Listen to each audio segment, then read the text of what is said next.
Hello, physicist. I'm out here in what my spouse Stacy calls our truck patch, which is a 60 by 30 foot garden that we use to feed ourselves. And I'm out here today because for a long time I've been wanting to figure out what the composition content of our soil is. And in particular, I want to know what the fraction of silt, sand, and clay is for this material that we've been growing in.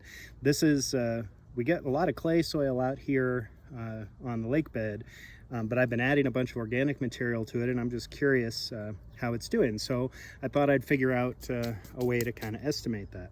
And normally I might take this up to the extension office or something like that, but I thought since I'm mostly trying to stay home and not go too many places, I thought I'd give it a try and see what I can do to figure out what it is for myself.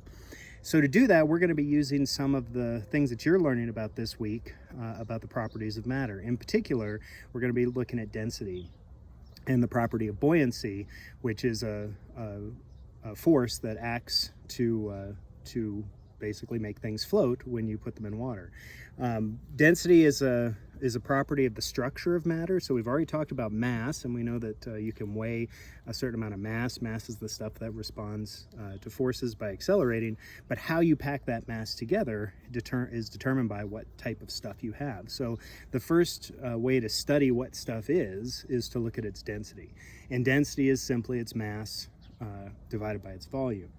Now I'm going to go ahead and take some of this dirt here, and I'm going to try to get as few rocks in here as possible because I don't want to really and kind of tell what the density of the rocks are.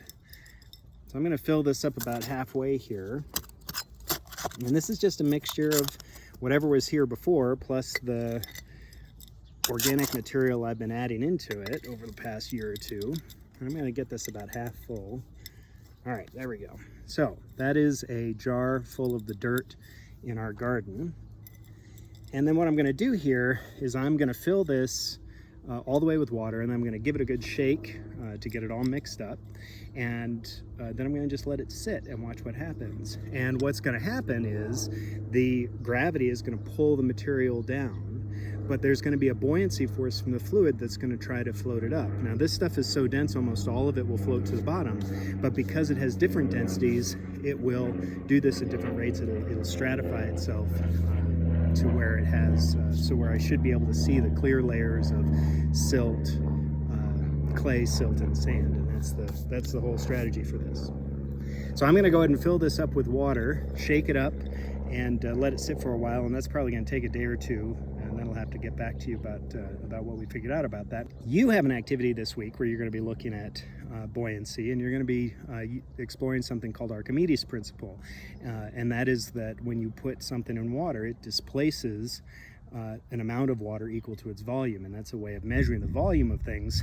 You can displace them in water and measure the amount of increase in the volume of the water, and that'll give you the volume of the object that you put in there, regardless of the shape of the object. So that's what you're going to be doing this week. We're going to be exploring some other properties of matter when you do it. Look at phases, changes of phase in matter, looking at a bunch of other things, and that's what we're going to be doing this week. And I'll check in with you as soon as I know what the composition of my soil is. See you soon.